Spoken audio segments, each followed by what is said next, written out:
Good morning, children. It's Wednesday. Hope you're all well.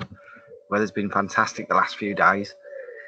I've got some gardening done as well, which I absolutely hate, but it's nearly done now, thank goodness.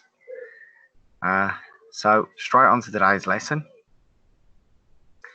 Today, as you can see, we're going to be learning about verbs.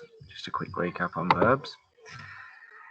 So often in adventure stories, there's an action or a chase scene, and verbs are really important in these sentences because they're the engines. They drive the sentences forward. They make the reader want to carry on reading. So if you're constantly using the words and then they went, and then they went, then they went, then they went, it's going to be really disengaging for the reader. They're not going to want to read your story at all. So changing up your sentence starters and, more importantly, using a range of verbs are very important. And not just any verbs that fit the actions. So this is a paragraph from Mission Possible, which I'm going to read. And then, similar to yesterday, just pause the video for a quick task. See if you can spot the verb. So get a piece of paper and a pen. And just see if you can spot the verbs inside this paragraph. I will read it for you. Without hesitation, P dropped a small green capsule which filled the boat with a fine green mist. At the same time, Polly ran towards the table where the men sat, grabbed the mirror, flung it into her rucksack, and then they both sprinted back up onto the deck. Suddenly, coming from the cabin, they heard the unmistakable sound of fast-paced, heavy footsteps and loud, angry voices. "Quick!" shouted Polly, and on that command, they fled. They didn't look back. They didn't stumble. They were trained for moments like this. Fast, focused, and determined, they continued sprinting until eventually the angry footsteps and loud shouting faded. So just pause the video and have a look for the verbs.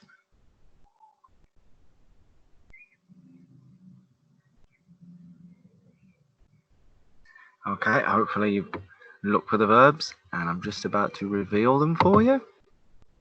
So as you can see, it's absolutely littered with verbs. We've got dropped, filled, ran, sat, grabbed, flung, sprinted, heard, fled, look, stumble, trained, fast, focused, determined. I like that little sentence of 3 there.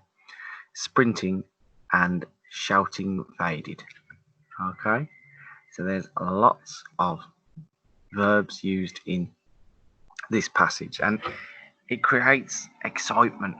As you read it, the sentences are quite long, but I'm looking at this one in particular, but it's separated by commas. It's all action. At the same time, Polly ran towards the table where the men sat, grabbed the mirror, flung it into a rucksack, and then they both sprinted back up onto the deck.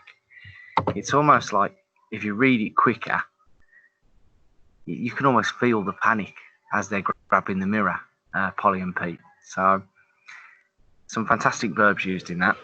Now, your job for today, your task, not job. So as you can see, you've got 2 tasks. I want you to find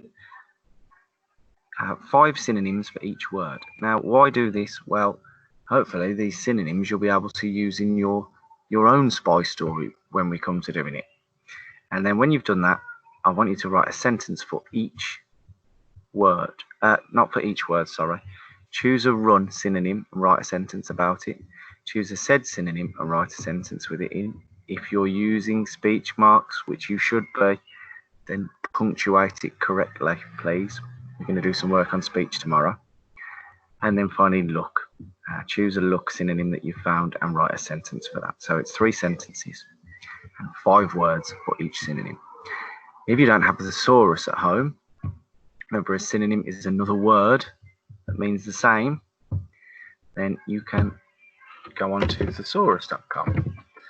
Thesaurus.com. And then you can type in the first one. The first one was run, wasn't it? So let's just type running, click enter, and then as you can see, I've got lots of different run words here. Now, I might not like all of those. And actually, I like dash, so I might just click on dash and see if that brings up some other ones. I've got dash, sprint. Click on sprint, see if that brings up some other words. So there we go. Scamper, scurry. You can see, obviously, how you can use this. If you click on the other words, it brings up more. So good luck with today's task, children. Keep safe. Be good for your parents. And make sure you're getting those to-dos done. There's not many weeks left now. Goodbye.